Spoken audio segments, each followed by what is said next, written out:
Hello everybody, welcome to another BTS session.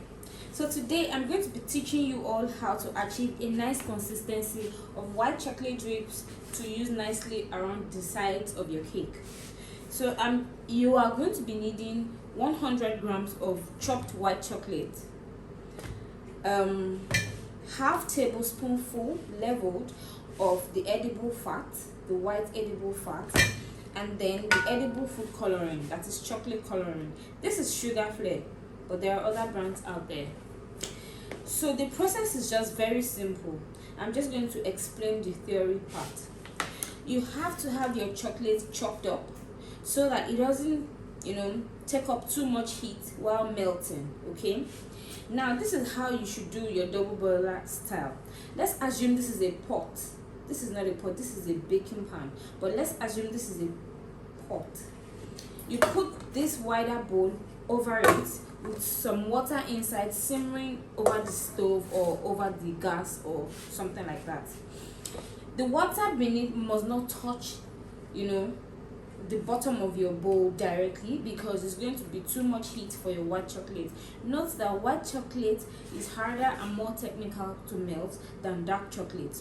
But if you have to use color drips, except you're using candy melt and the likes of it, you need to color your white chocolate originally by yourself. So you need a white chocolate, a good compound white chocolate, which is what is here.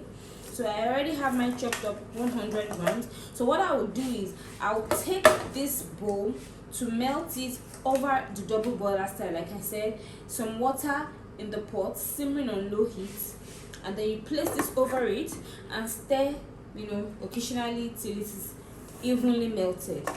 When that is done, you would add the half tablespoonful leveled of the edible fat into it and whisk it in. So thereabout, that is going to air it out and make it runny for a dripping consistency. That is if you are using it as white. But if you intend to color it, it is at this point you add your color. You add your color immediately it is out, after adding the fat into the melted chocolate, so that you can use it immediately. All right, so I would melt this and be right back to show you what consistency it looks like without having the fat in it, because it's going to be hot.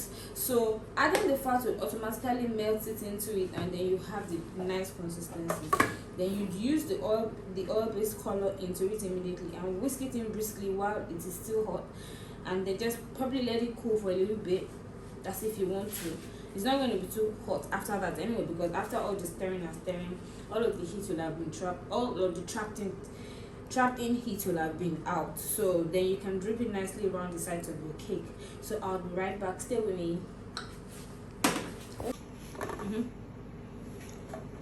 So after melting the white chocolate, this is what it looks like. Still a bit thick and clumped up, but it's been nicely melted. You definitely can't use this to drip because it's not even dropping. Okay, so this is when you add your white fat. Like I said, a half tablespoon leveled out.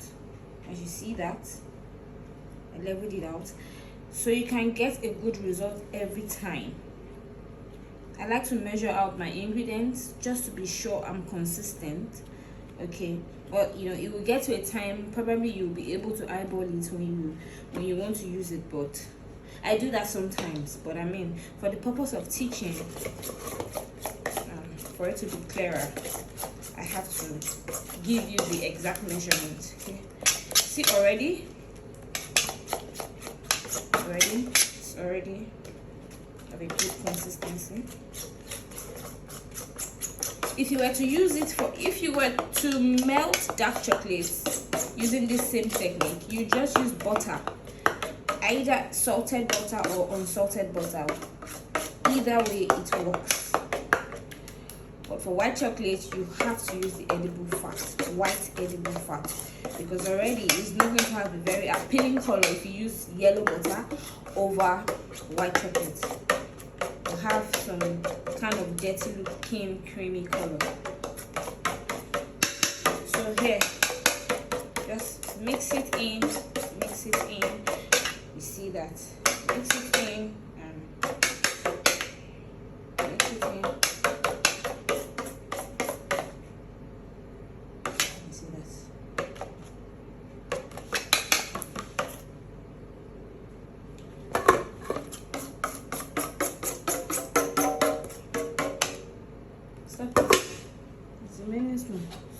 I don't want to. Okay, so move like this now. Alright. So after mixing in the fat, this is what we have now. This is what we have. This is what we have. A very nice consistency that can go very well around the side of the cake. So now at this point, you just need to add a little bit of this at a time. This is yellow edible chocolate coloring. It can be any other color according to what you like, but then I have it already scraped, and then I just add a little bit because I don't want it to be too dark. If you need it dark, you can just use anything at all to get, because it's typically always really hard because it's edible chocolate coloring. So I have that. I'm not sure I want it darker, but while at it, I'll try. You always try to add a little at a time so that you don't end up having, you know, a color that you don't want, that's probably too deeper than what you want or what you thought you wanted. So if after mixing this in and I realize that it is, see, if I realize that it's not hard enough, it's not colored enough for me, like I have now, I want it to be a bit brighter. So all I need to do is just to get a little bit more out, okay, and add it into it. It's not hard, it's hard, but anything can get it out. Okay, and mix this in. You see, it's giving me a darker shade now. Just ensure to make sure all of the color gets in and it's evenly distributed, so you don't get streaks of uneven tones on your drip. Oh wow. Okay, so yeah, there you go guys, that's what we have now.